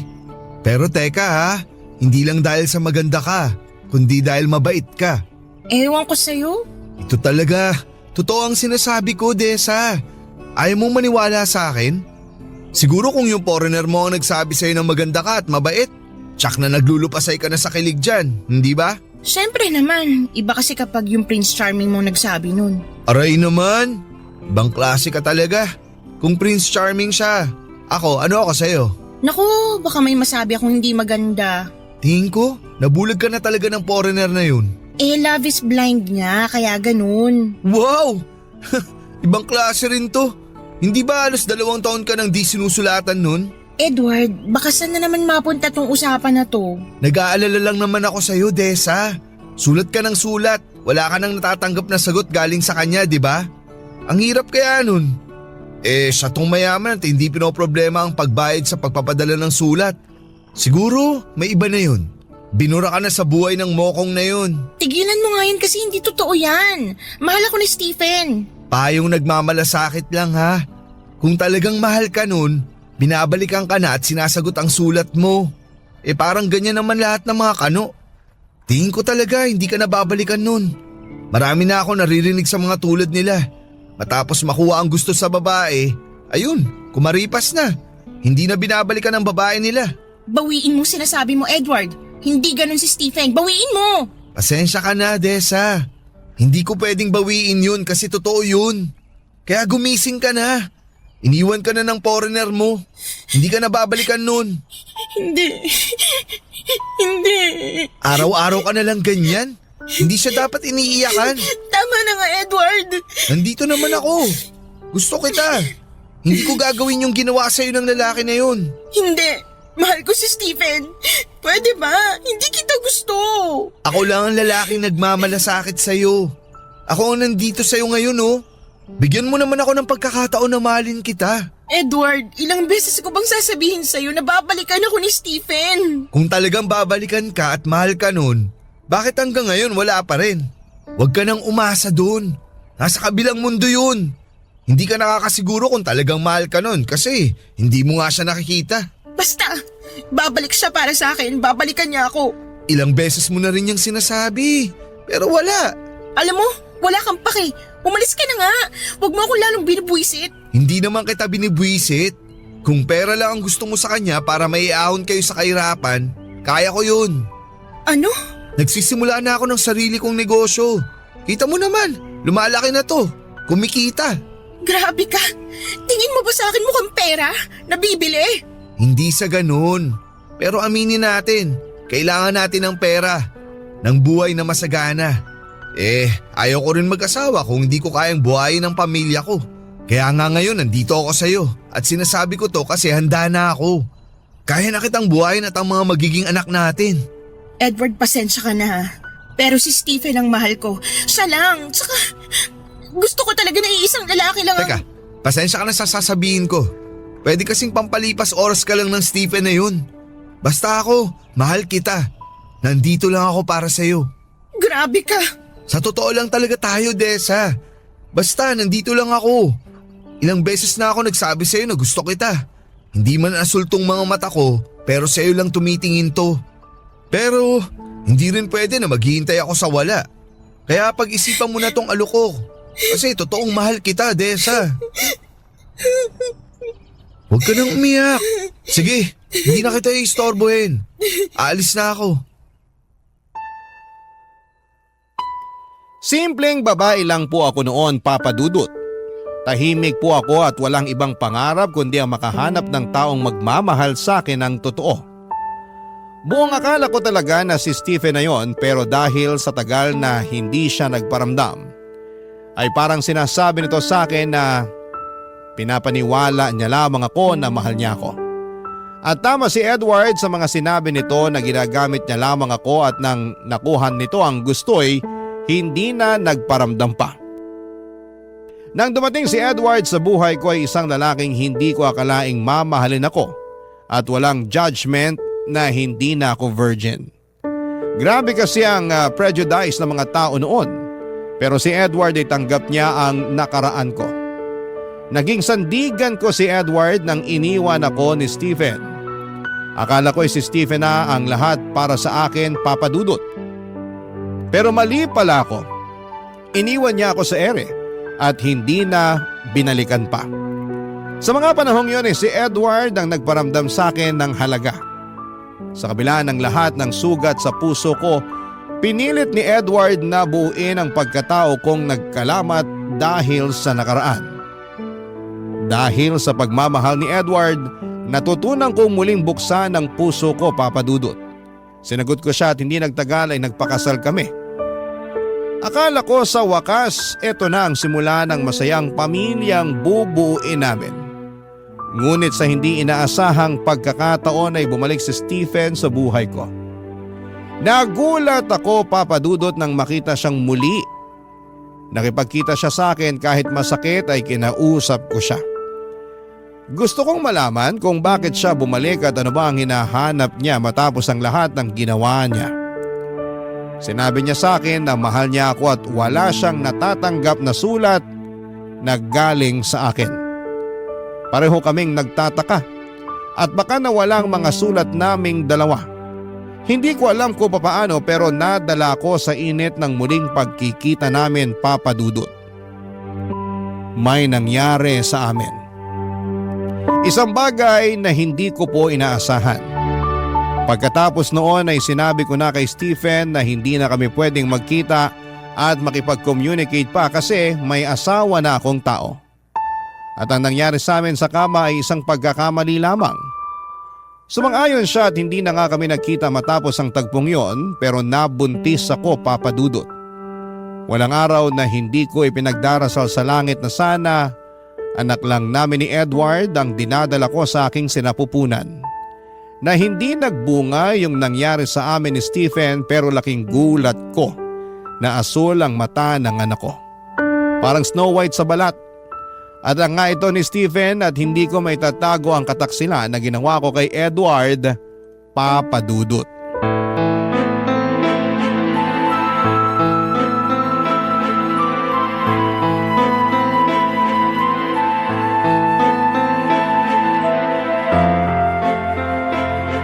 Han, kausapin mo naman ako. Paano mo nagawa sa akin to? Paano? Sorry. Pinagmumukha mo akong tanga. Han, huwag kang sumigaw, baka magising yung bata sa kwarto. Anong kaibangan tong ginawa mo? Ano na lang sasabihin ng mga tao? Nasalisayan ako ng isang kano? Wow! Han, sorry na. Sorry? Kaya ba ng sorry mo na bawiin ang lahat? Ginawa ko naman ang lahat, Desa. Naging mabuti akong asawa sa'yo. Ayoko sanang sabihin to pero naging mabuti ang kalagayan mo nang pinakasalan kita. Nagsumikap ako para maging maayos ang buhay natin. Naging tapat ako sa'yo pero ito ang igaganti mo sa akin? Gusto ko lang naman kausapin siya. Yun lang naman ang dahilan kung bakit ako nakipagkita sa kanya eh. Gusto ko lang malaman kung bakit hindi niya sinasagot yung mga sulat ko noon. Nagkita pala talaga kayo ng kanong yun? Nagpauto ka naman sa mga sinabi niya tapos tumihaya ka. Hindi pa ba ako sapat? Gusto mo talaga sa ganung lalaki? Ibang klase ka rin talaga. Anong pinagkaiba mo sa ibang babaeng nagbebenta ng aliw? Sa ginawa mo, mas masahol ka pa sa kanila. May gana ka pang sampalin ako? Ikaw tong nagtaksil? Ikaw tong nangloko sa akin? Hindi ako bayaran, Edward. Eh kung hindi ka bayaran, anong ginawa mo? Di ka bayaran. Alam ko na kung ano ka. Makati ka. Nagpakamot ka sa lalaking yon kahit may asawa ka na. Marumi kang babae. Pinagtaksilan mo ako. Sorry na. Natukso lang ako. Lintik na dahilan yan. Ano? Natukso tapos nagumpugan kayo sa kama? Tapos ayun, nakalunok ka ng bola at lumaki ang tiyan mo. Tapos eto, tingnan mo yung anak mo. Kulay pa lang ng mga mata, kitang-kita na ang pagtataksil mo sa akin. Anong klase kang asawa? Oo na, mali na ako. Mali ang ginawa ko. Akala ko kasi Pinigilan ko naman ang sarili ko eh. Hindi ko alam kung bakit pumayag pa rin ako makipagsiping sa kanya, pero matapos namin ginawa yun, sabi ko sa kanya na yun na talaga ang huli namin pagkikita dahil may asawa na ako. Dahil ayoko magkasala pa. Isang beses nyo lang ginawa tapos nakabuo agad. Ang talas pala ng anong yun. Eh di doon ka na. Grabe naman yung matras mo na yan. Gusto talagang magpalahi. Gusto mo palakpakan kita, Desa? Magtatawag ako ng mga kapitbahay para pumalakpak kami sa ginawa ninyo. Edward. Saka isang beses o maraming beses man yan, nagkasala ka. Nagtaksil ka at yung anak mong yan ang ebidensya ng pagtataksil mo sa akin. Edward, patawad. Ang sakit, Desa. Hindi mo alam kung gaano kasakit. Hindi kita masisisi kung galit ka. Siguro nga, maghiwalay na lang tayo. Hindi akong babae para sa'yo. Ano? Kasi nga ang bait-bait mo sa akin eh. Ginawa mong lahat para sa akin pero itong sinukli ko. Ayoko naman na magsama tayo at araw-araw mo ipapamukha sa akin ang nagawa ko. Ayoko na araw-araw na makikita mong anak ko sa pagkakasala. Kaya siguro, maghiwalay na lang tayo. Hindi! Hindi tayo pwede maghiwalay.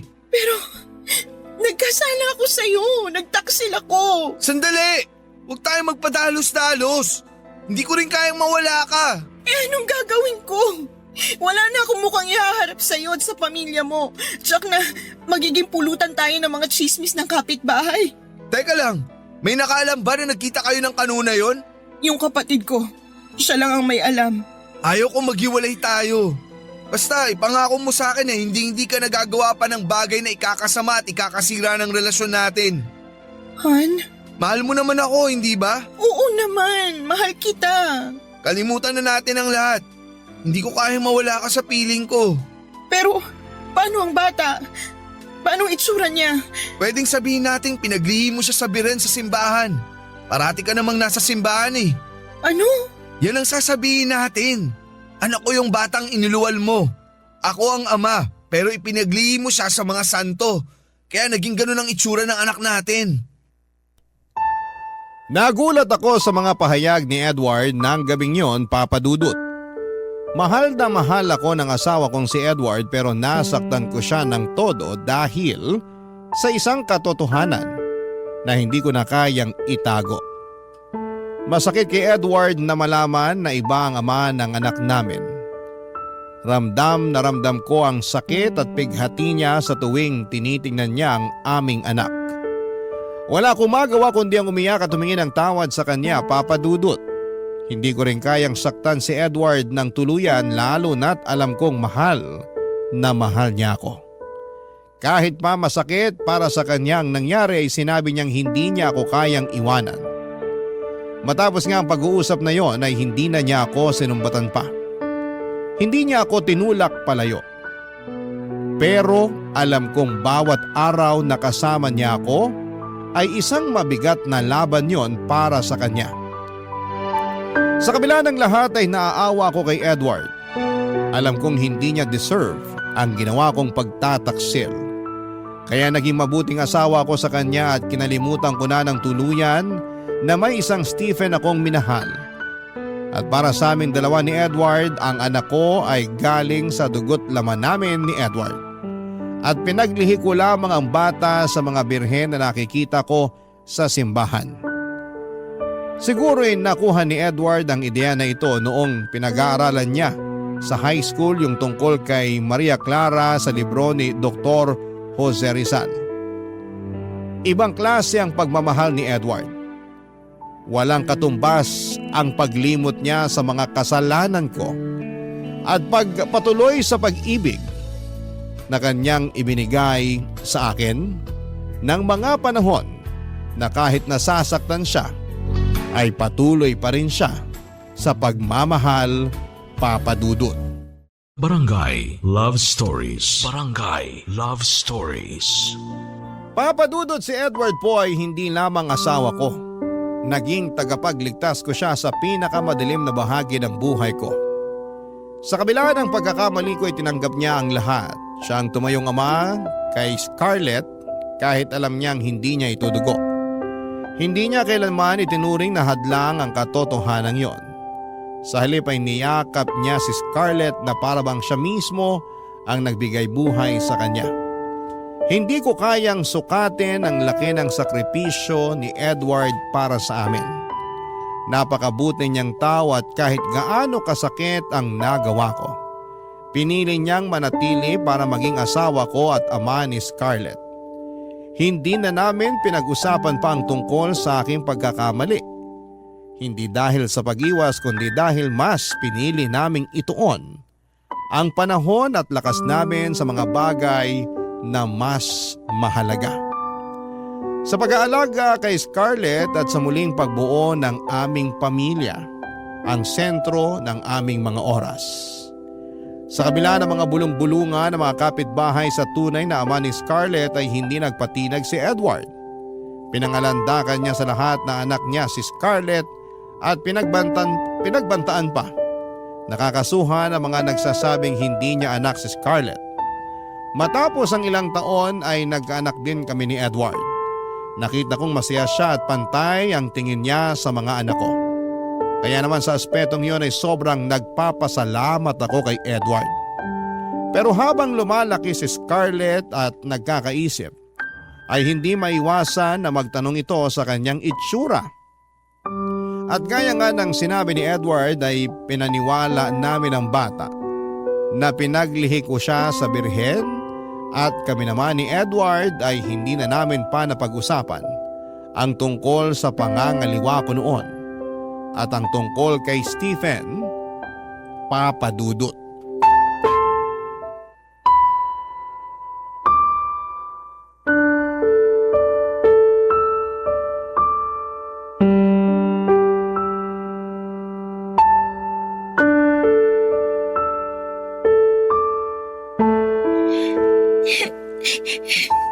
Scarlett, anong nangyayari sa'yo?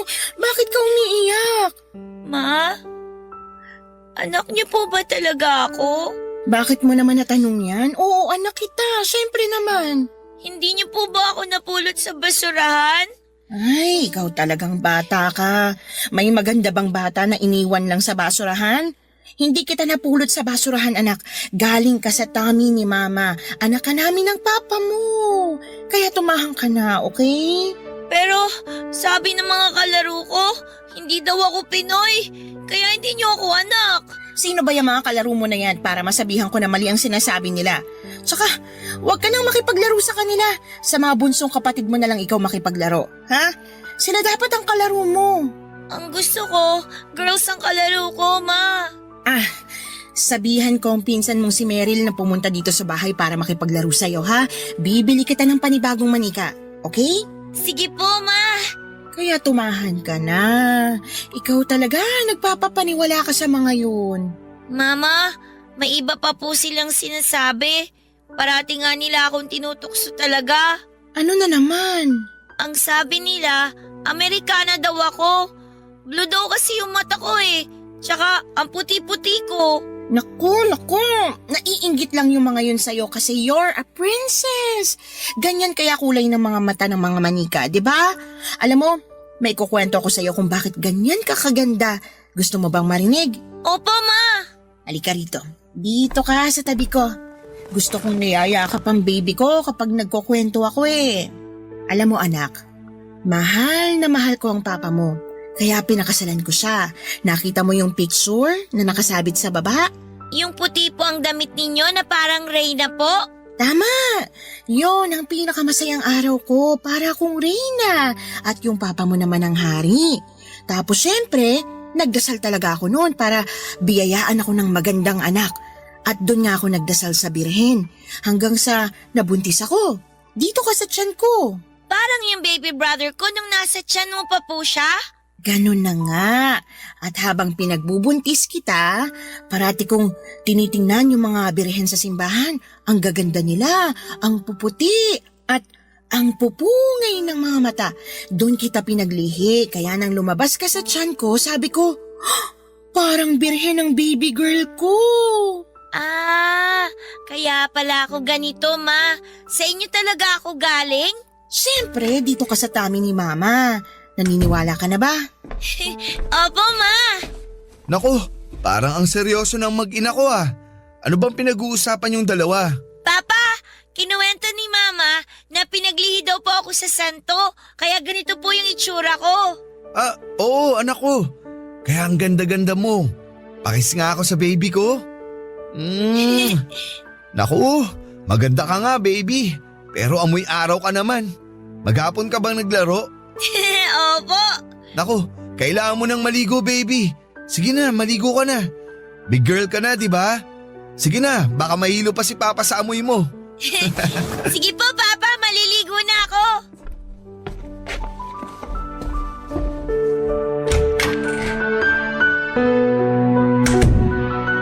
Han, natatakot talaga ako na kung lalaki na si Scarlett, hindi na siya maniniwala sa kwento natin. Han, pwede bang wag ka na mag-isip ng ganyan? Nandito ako. Sasabihin ko sa kanya na ako talaga ang ama niya at pinaglihi mo nga siya sa santo. Tapos ang kwento. Oh, bakit ka naman umiiyak? Salamat sa pagmamahal, Edward. Salamat sa lahat. Ako dapat ang magpasalamat dahil minahal mo rin ako at hinayaan mo akong maging ama sa anak mo. Mahal kita, Han. Mahal na mahal din kita, Han. Mula sa araw na isinilang ko si Scarlett ay nangako ako na ibibigay ko ang lahat para sa kanya. Pagmamahal, proteksyon at isang magandang kinabukasan. Walang pag-aalinlangan na ibinigay din yon ni Edward sa kanya kahit alam nitong hindi niya kadugo si Scarlett. Simula pa na umalit si Scarlett, si Edward na ang tumayong ama niya. Ginawa niyang lahat para mahalin at alagaan si Scarlett na parang tunay niyang anak. Lumaki si Scarlett na hindi nalaman ang katotohanan. Papadudot sa bawat gabi na iniisip ko kung aaminin ko ang totoo sa kanya ay umiiyak ako. Mahal na mahal ko ang anak ko at hindi ko kayang masaktan siya. Pero alam kong kailangang mangibabaw ang katotohanan. Kaya nung naging 18 years old na siya ay naisip ko na hindi ko na kayang itago pa ang lahat. Dumating na ang araw na kinakatakutan ko. Ang araw na kailangang sabihin ko sa kanya ang lahat-lahat. Sa loob ng 18 years, binabangungot ako sa bawat gabi. Iniisip ko kung paano niya tatanggapin ang katotohanan. At eto na nga ang bangungot na yon, Papa Dudut. Nakita ko ang galit sa mukha ng anak ko noong hinarap niya ako para sa katotohanan. Parang gusto ko na lamang na namunin ako ng lupa dahil nadudurog ang puso ko habang nakikita ko ang sakit sa mga mata niya. Pero naisipan ko rin na mas mabuti nang pakawala ng kasinungalingang matagal kong tinatago. Alam kong sa dulo ay kailangang maging buo ang pagkakakilala niya sa kanyang sarili. Karapatan niya yon kaya hinarap ko si Scarlett ng buong tapang. Kahit nanginginig ang boses ko at sinabi ko sa kanya na siya ang isa sa mga pinakamahalagang tao sa buhay ko. At lahat ng ginawa ko ay para sa kanya, Papa Dudut. Niyakap ko siya kahit ramdam kong lumayo ang loob niya sa akin ng mga oras na yon.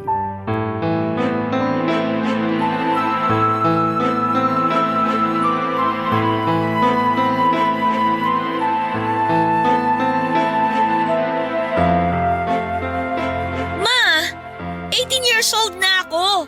Hindi na ako bata. Sino ba talaga ang tatay ko? Sino? Scarlett, anak. Nung bata pa ako, naging usap-usapan na hindi ako anak ni Papa. Dahil nga mukha akong anak ng isang kano. Maraming beses kitang tinanong. At maraming beses mo rin akong sinagot na pinaglihi mo lang ako sa santo. Ma, hindi ba kayo kinikilabutan sa ginagawa niyong pagsisinungaling? Sabihin niyo sa akin ang totoo. Amerikano nga bang tatay ko, Ma? Scarlett, ang mahalaga, mahal ka namin ng Papa Edward mo. Ibig sabihin, totoo nga. Anak. Ma, 18 years niyo ako niloloko. Kailangan ko kasing... Anong kasinungalingan pa ang sasabihin mo, Ma? Gusto ko lang marinig mula sana sa inyo yung totoo eh. Pero hanggang ngayon, ayaw niyo pa rin sabihin. Umami na si Tia Magda. May kasintahan ka daw na isang Amerikano. At yun yung nakabuntis sa'yo. Siya yung ama ko. Pero Ang ipinagtataka ko lang, mag-asawa na kayo ni Papa nun, di ba? Ibig sabihin, nangaliwa kayo? Ako yung bunga ng pagtataksil nyo kay Papa? At saka, nagpakamartir si Papa. Inako niya ako at itinuring na tunay niyang anak. Anak, sorry. Sorry. Bakit niyo tinago sa akin yun? Totoo ang nalaman mo. Anak kita sa isang Amerikano, si Stephen. Nagmamahalan kami pero nung bumalik siya sa Amerika, hindi na siya sumulat sa akin. Hindi ko alam kung ano nangyari. Dumating sa buhay ko ang papa mo, minahal niya ako at doon nagpakasal kami. Pero dumating si Stephen, nagkita kami. Maling nakipagkita pa ako sa kanya. Parang bumalik yung dati eh. Akala ko hindi ako mabubuntis kasi isang beses lang namin ginawa yun. Pero nabuntis niya ako. Nabuo ka namin. Ma, bakit mo nagawa yun? Gusto ko nang makipaghiwalay sa papa mo noon. Kasi isang pagtataksil ang ginawa ko pero tinanggap niya ako. Tinanggap niya tayo. At para sa kanya, galing ka sa dugot laman niya, anak ka ng Papa Edward mo. Han? Scarlett, anak? Oh, bakit kayo nag-iiyakan? Pa, alam ko na po yung totoo. Alam ko nang hindi niyo po ko tunay na anak. Alam kong hindi ako pinaglihis sa mga santo. Kasi anak ako ng isang kano. Hindi! Anak kita, Scarlett! Anak ka namin ng mama mo! Tama na! Mga sinungaling kayo! Scarlett! Scarlett! Hayaan mo muna yung bata. Paano kung may mangyari sa kanya, Han? Masakit para sa anak natin na nalaman niya ang totoo. Hayaan na muna natin siya. Babalik din yun. Pero paano kung hindi na siya bumalik, Edward? Paano kung tuluyan na siyang magalit sa akin? Hindi ko alam kung kaya ko yun. Nakita mo naman kung paano niya ako tingnan kanina, di ba? Puno siya ng galit. Han, makinig ka. Hindi ba dati, galit na galit ako nung una kong nalaman ng totoo? Pero napatawad kita. Hindi naging madali pero nagawa ko. Alam kong kaya rin niya ni Scarlett. Kailangan lang niya ng panahon. Alam kong totoo yan, Han. Pero ibang sakit ang makita ang anak mong nasasaktan eh. Para bang hinugot yung bahagi ng puso ko. Mahal na mahal ko siya. Lahat ng ginawa ko para sa kanya pero ngayon, parang hindi niya yun naramdaman. Hindi yan. Ramdam niya yun. Ngayon, maaaring galit siya. Nalilito. Pero kilala ko si Scarlett. May puso yan. Tulad ng sayo. Mahal na mahal ka niya. Kahit nasaktan siya ngayon, mapapatawad ka niya. Ito talagang kinatatakutan ko, Edward. Dumating na. Lahat ng taon na tiniis ko ang takot at pangamba, parang wala na akong natira para sa sarili ko. Pero eto na nga, wala na akong tinatago. At yan ang mahalaga. Wala ka nang itatago. Wala ka nang bigat na dinadala. Han, ginawa mo na ang tama. At sa dulo, makikita rin ni Scarlett yan. Han, taana. Han, ano kung mas piliin niyang lumayo? Edward, hindi ko kaya. Hindi mangyayari yan. Kung napatawad kita, kaya rin niyang gawin yun. Ngayon, hayaan mo munang lumipas ang galit niya. Ibigay mo sa kanya ang panahon para humupa ang emosyon niya. Sana nga, Edward. Sana nga. Tandaan mo, mahal na mahal ka ng anak mo. Tuluyang lumaya si Scarlett sa bahay, Papa Dudut. Napakasakit sa akin bilang isang ina na makita ang anak kong nagdadala ng bigat sa kanyang puso dahil sa katotohanang hindi niya matanggap. Ang sekreto na matagal ko nang tinatago ay parang bomba na sumabog sa pagitan naming mag-ina, Papa Dudut. Parang nawasak ulit ang pagkatao ko at bumalik ang mga alaala ng panahong nagpakatanga ako sa pag-asang mahal talaga ako ni Stephen. Hindi ko inakalang ang lalaking yon nang siyang magmamarka ng dugong kano sa anak kong si Scarlett. Hindi ko alam kung saan siya nagpunta, Papa Dudut. Sinubukan ko siyang tawagan. Ngunit hindi niya sinasagot ang cellphone niya. Napakaraming tanong ang gumugulo sa isipan ko. Mali ba ang desisyon kong aminin sa kanya ang katotohanan? Wala akong ibang hangad kundi ang mailapit siya sa katotohanan. Ngunit sa halip na magkaintindihan kami ay parang mas lalo lamang lumayo ang loob niya sa akin. Nang mawala siya ay walang minutong hindi ako nag-aalala sa kanya. Kung nakakain na ba siya, may tinutuluyan ba o kung hindi ba siya inaabuso ng ibang tao. Bilang isang ina, isang matinding bangungot ang pag-alis ni Scarlett, Papa Dudut. Parang iniwan ako ng liwanag sa buhay ko. Maraming beses kaming naghanap sa kanya pero wala talaga. Masakit ang mawala siya at hindi ko sinusukuan ang pag-asang magkakaayos kami kapag dumating ang araw na magkita kaming muli. Patuloy akong nananalangin na makita siyang muli at maipadama sa kanya ang pagmamahal ko ay walang hanggan. Gusto kong sabihin sa kanya na hindi kailanman naging kasalanan ang kanyang pagkatao. Dahil ang pagdating niya sa buhay ko ay isang blessing na araw-araw ko na pinagpapasalamat sa Diyos. Papa Dudut.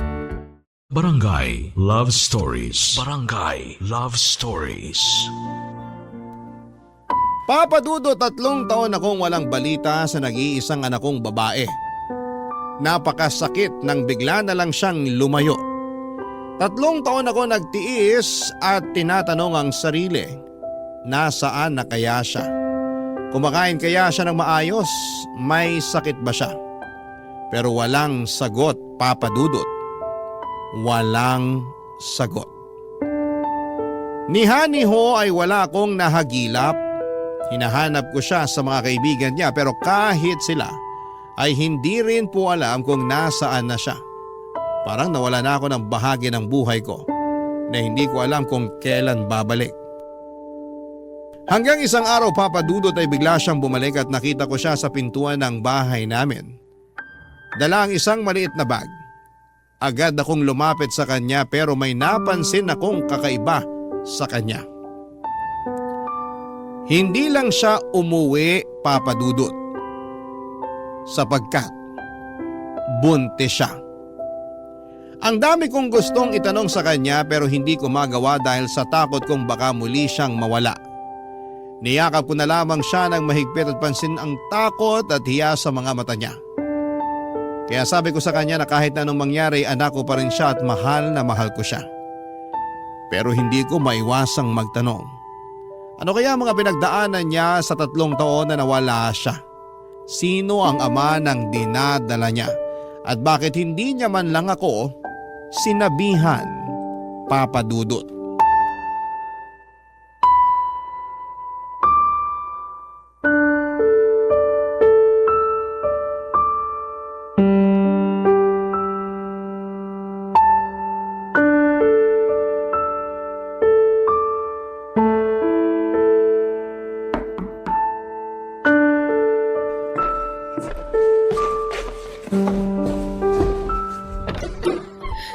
Scarlett? Anak! Anak! Anak! Naupo ka. Ano nangyari sa'yo? Miss na kita. Mama, Oo, nandito lang si mama mo. Huwag ka nang umiyak. Buti umuwi ka. Alalang-alala ako. Ang mga kapatid mo at ang papa mo. Bakit ngayon ka lang umuwi? Ma, I'm sorry po. Anong sorry? Ako dapat ang mag-sorry sa'yo. Patawarin mo ko, anak. Ma, naiintindihan ko na. Pinatawad na po kita. Anak ko, kumain ka na ba? Ha? Ipag-ahanda kita. Ma, may problema po ako. Ano yun, anak? Ano bang problema mo? Ma, buntis ako. Ano? Hindi ko na alam kung anong gagawin ko. Matulungan mo ako, Ma. Sinong nakabuntis sa'yo? Kailangan kanyang pakasalan. Ma, hindi pwede. Anong hindi pwede? Binuntis ka niya, anak. Dapat kanyang panagutan. Ma, kasi may asawa siya. Ano? Ma, hindi ko naman alam na may asawa na pala siya eh. Ginawa niya akong kabit na hindi ko alam. Napakatanga ko. Napakatanga ko. Tanga-tanga ko talaga. Anak, Ma, gusto ko po sanang ipalaglag na lang itong dinadala ko. Scarlett, hindi. Hindi ako papayag, anak. Wag na wag mong ipapalaglag ang bata. Walang kasalanan ng bata para pagkaitan mo siyang mabuhay, anak. Alam mo, kung nalaman ko lang na ang pinagbubuntis ko ay hindi dugo ni Edward, pwede kong ipalaglag ang bata. Pero naisip ko, walang kasalanan ng bata sa tiyan ko. Wala kang kasalanan. Kailangan mong makita ang mundo, kaya kailangan ding makita ng magiging apo ko ang mundo, anak. Ma, nagkamali ako. Wala kang kasalanan, anak. Umibig ka lang sa lalaking hindi karapat-dapat. Anak, maraming taon na bumabagabag sa akin ang ginawa ko kahit pinatawad na ako ng Papa Edward mo. Hindi madali, pero alam kong kakayanin mo. Kalimutan mo ng lalaking yon, mag-umpisa ka kasama ang anak mo. Ang apo ko. Okay lang po sa inyo na wala akong asawa? Na magiging laman tayo ng chismis ng mga kapitbahay? Wala akong pakialam sa sasabihin nila. Ang importante, maipanganak mong anghel na yan at ipadama natin sa kanyang pagmamahal. Okay? Opo, Ma. Salamat. Salamat po sa pagmamahal ninyo sa akin. Ganyan talaga ang isang ina. Mararanasan mo na rin kung paano magmahal ang isang ina. Itatago ko rin po ba sa kanya ang totoo? Na ang ama niya ay may ibang pamilya pala? Nasa sayo yan, anak. Pero siguro kapag kaya na ng isip niya, sabihin mo pa rin ang totoo. Sige po, Ma. Kailangan ko maging totoo sa anak ko. Ma, nasan po pala si Papa? Nasa kwarto. Oh, Ma. Bakit naman ganyan ang mukha niyo? May sakit ang papa mo, Scarlett. Ano po? May cancer siya. Nagpapahinga lang siya ngayon kasi kagagaling lang namin sa chemo niya. Papa! Alam mo, magiging masaya yon kapag makita niyang panganay niyang napakaganda. Ma, gusto ko po makita si Papa.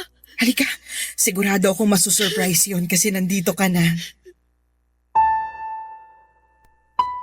Nang dumating ang araw na bumalik si Scarlett sa bahay namin ay hindi ko mapigilan ang umiyak. Halo-halong emosyon ang bumalot sa akin, Papa Dudut. Masaya ako dahil muli ko siyang nayakap pero may kasamang takot at awa sa puso ko dahil sa kanyang kalagayan. Buntis siya, Papa Dudut, at napakabata pa niya para sa ganitong klase ng sitwasyon. Pero kahit na ganoon ay nangibabaw ang saya dahil alam kong magiging lola na pala ko. At handa akong suportahan si Scarlett sa bawat hakbang ng kanyang pagiging isang ina. Habang unti-unting bumabalik ang sigla sa aming pamilya, isang masakit na katotohanan ang kinaharap namin. Ang asawa kong si Edward ay may cancer. Alam naming limitado na ang oras na meron siya. Sa bawat araw ay isang laban para sa kanya, Papa Dudut. Ramdam ko ang hirap na dinaranas niya. Pero kahit sa gitna ng sakit ay pinipilit niyang maging matatag para sa amin. Masakit makita siyang nagdurusa. Pero nagpapasalamat ako na sa kabila ng lahat ay nariyan pa rin siya bilang haligi ng aming pamilya. Nang makita ni Edward si Scarlett, hindi ko malilimutan ang ngiti sa kanyang mga mata habang hinahawakan niya ang kamay ng aming anak. Mahal na mahal niya si Scarlett at kitang-kita ko ang kanyang pagmamalasakit. Ang tagpong yon ay tila nagbigay ng liwanag sa kabila ng dilim na nararamdaman namin dahil sa kanyang karamdaman. Pagkalipas ng isang taon ay nakita namin ang napakagwapong anak ni Scarlett. Masayang-masaya si Edward na mayakap ang kanyang apo. Pero sa likod ng masayang tagpong yon ang isang bagay na hindi ko po inaasahan. May inamin sa akin si Edward, Papa Dudut, isang lihim na matagal niyang itinago. Ang nalaman kong yon ang tila sumira sa mundo ko na parang lahat ng pinanghawakan ko ay isang kasinungalingan. Hindi ko alam kung paano ito haharapin. Pero isa lang ang sigurado ako. Handa akong gawin ang lahat para sa aming pamilya kahit gaano pa kasakit ang katotohanan, Papa Dudut.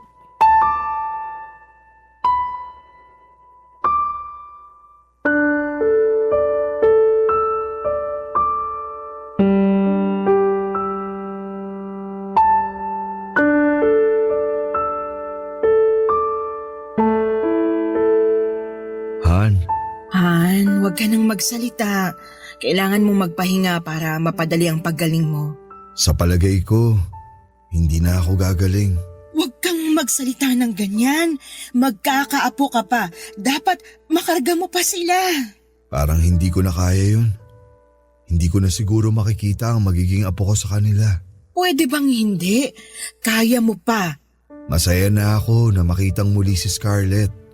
Nandito na siya, kasama mo. Okay na sa akin na makita ko ang una kong apo. Namana niya kagwapuhan ko. Han, huwag kang magsalita ng ganyan. Ang babaw talaga ng luha mo. Ikaw kasi. Han, patawarin mo ako. Patawarin? Para saan? Wala ka namang ginawang masama para ihingi mo ng tawad sa akin na. Sige na, magpahinga ka na. Hindi ko na talaga kayang itago to, Han. Walang araw na hindi ako pinatatahimik ng konsensya ko sa ginawa ko sa'yo. Ano bang pinagsasasabi mo, Han? Malaki kasi ang kasalanan ko sa'yo eh. Nagawa ko yun kasi mahal kita. Han, ano ba yon? Tungkol to kay Stephen. Ano? Anong tungkol sa kanya? Gusto talaga kita. Pero naunahan lang ako ni Stephen sa panliligaw sa'yo. Kaya nung umuwi siya ng Amerika at nang minsang bumisita ako sa post office, nakita ko ang sulat mo.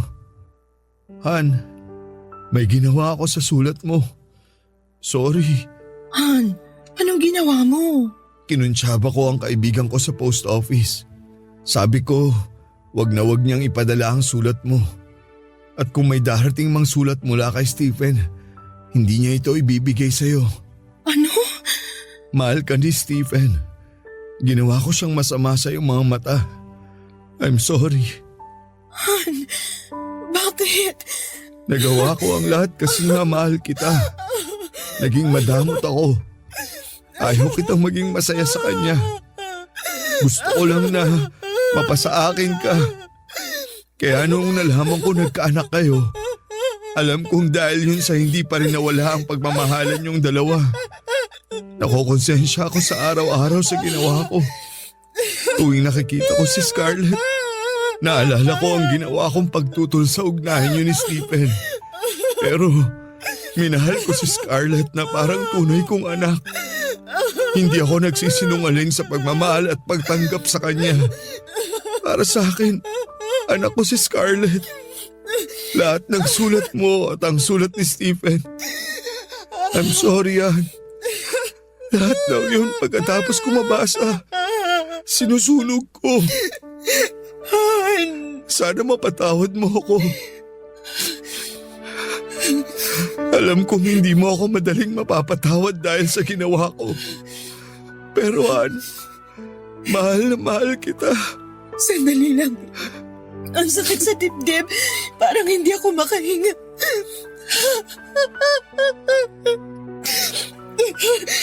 Han, ayoko nang marinig yan. Hindi totoo ang mga sinasabi mo. Ann, I'm sorry. Mahal mo ko, kaya tayo nagpakasal sa isa't isa. Kalimutan mo na yan at isipin mong hindi nangyari yung sinasabi mo.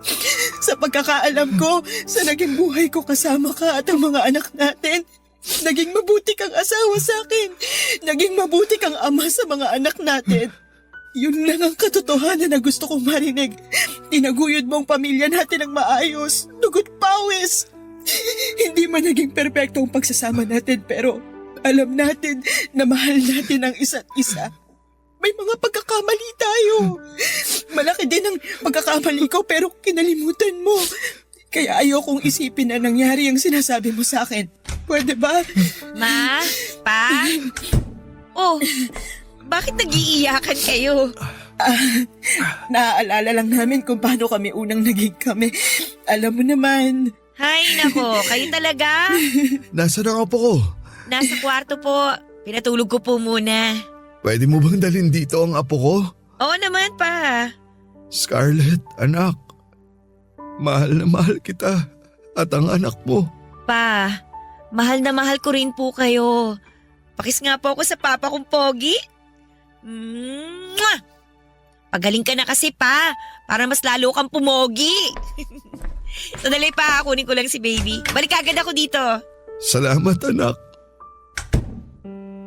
Han, salamat. Han, ako ang dapat magpasalamat.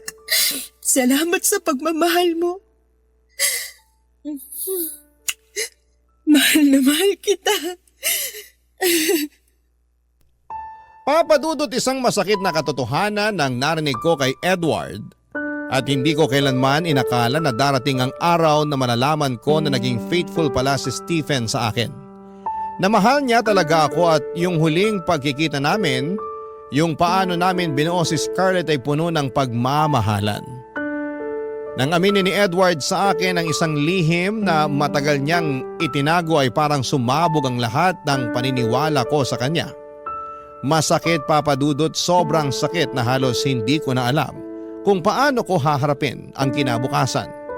Ngunit sa kabila ng lahat ng sakit ay pinilit kong magpakatatag, hindi lang para sa sarili ko kundi para sa aming pamilya. Wala na akong magagawa kundi ang tanggapin ang kapalaran at hindi ko kayang talikuran ang aming mga anak. Lalo na si Scarlett. Sa kabila ng pagkasira ng tiwala ko kay Edward, alam kong kahit papaano ay naging mabuti siyang ama sa mga anak namin. Sa bawat sandaling nakikita ko siyang nagbibigay ng pagmamahal at suporta sa kanila ay parang binuon niya ulit ang tiwala ko sa kanya. Naintindihan ko kung bakit niya ginawa yon, lalo na tuwing nakikita ko kung paano niya itinuring si Scarlett bilang isang anak. Kahit na hindi niya tunay na anak ay hindi mo mararamdaman ang pagkakaiba. At sa kabila ng lahat ng aming problema ay ipinakita niyang mahalaga sa kanya ang pamilya. Pero hindi rin maaalis sa isipan ko na paano kaya kung hindi ginawa ni Edward yung pagsunog ng mga sulat namin ni Stephen. Siguro ay kami pa rin ni Stephen hanggang sa ngayon. Siguro ay nasa Amerika na rin ako at isa ko sa mga babaeng may asawang afam, pero wala na. Yon ang sabi ko sa sarili ko. Hindi ko inaasahan na matapos ang maraming taon ay nagkita ulit kami ni Stephen. Pareho na kaming senior nang magkita kami.